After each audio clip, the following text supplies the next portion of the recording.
이곳은 우리나라 도심 속 조용하고 평화로운 하천입니다. 이 물속 어딘가에 한국에서 살아서도 발견되어서도 안 되는 초대형 포식자가 존재합니다. 이 포식자의 이름은 늑대거북, 학명은 첼리드라 세르펜티나.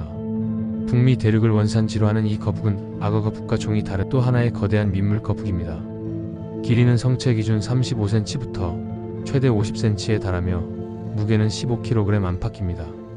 악어 거북보다는 작지만 엄청난 활동성과 놀라운 생존력을 가진 종입니다. 무엇보다 주목할 점은 이 생물이 이제 한국에서도 발견되고 있다는 사실입니다. 늑대거북은 본래 늪, 강, 연못처럼 수초가 많은 느릿한 담수 환경을 선호하며 야행성입니다. 잡식성으로 어류, 양서류, 곤충, 조류, 심지어 포유류까지 사냥할 수 있는 능력을 지녔습니다.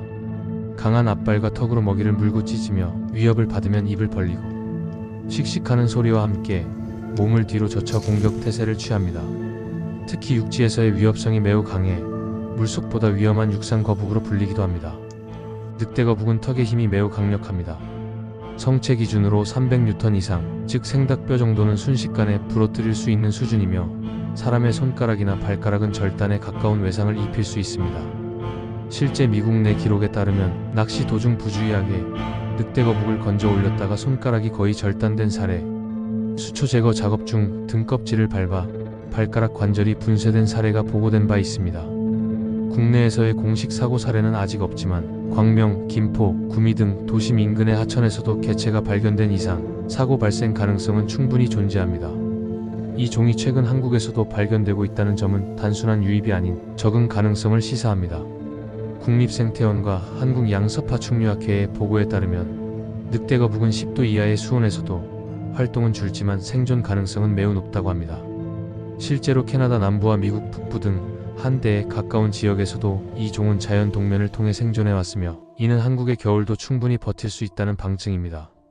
한 논문에 따르면 이 거북은 겨울철 수온이 1도 내외로 떨어지는 환경에서도 진흙층 안으로 파고들어 대사율을 극도로 낮춘 채 수개월 생존이 가능하며 수온이 오르면 즉시 활동을 재개하는 것으로 보고됐습니다.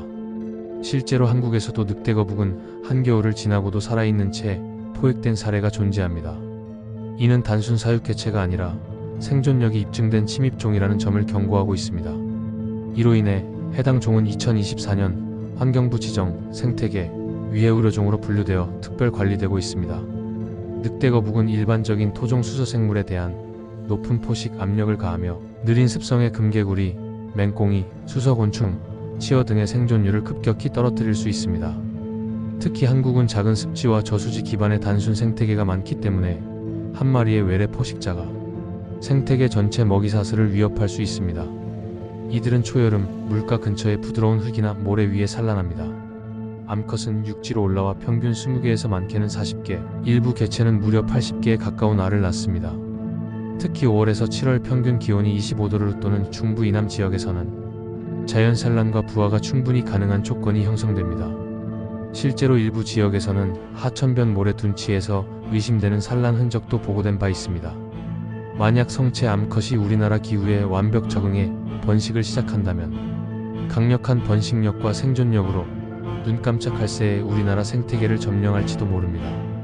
그렇기에 법적으로 늑대거북은 까다롭게 다뤄집니다. 대한민국에서는 야생생물 보호 및 관리에 관한 법률 및 자연환경보전법에 따라 생태계 위해 우려종으로 지정되어 있습니다.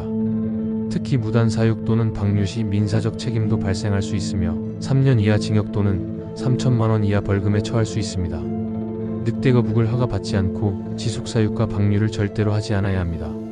정부는 불법 방류나 발견 사례에 대해 포상 제도도 운영 중입니다.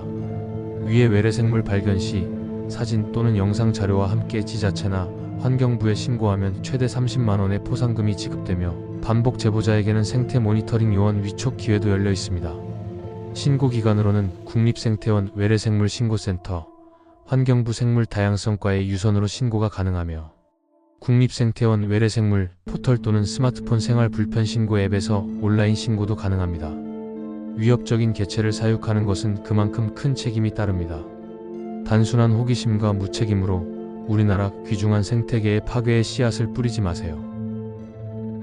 영상 재밌게 보셨나요? 오늘도 애니멀 그래비티와 함께 해주셔서 감사합니다. 영상이 흥미로우셨다면 구독과 좋아요 부탁드립니다.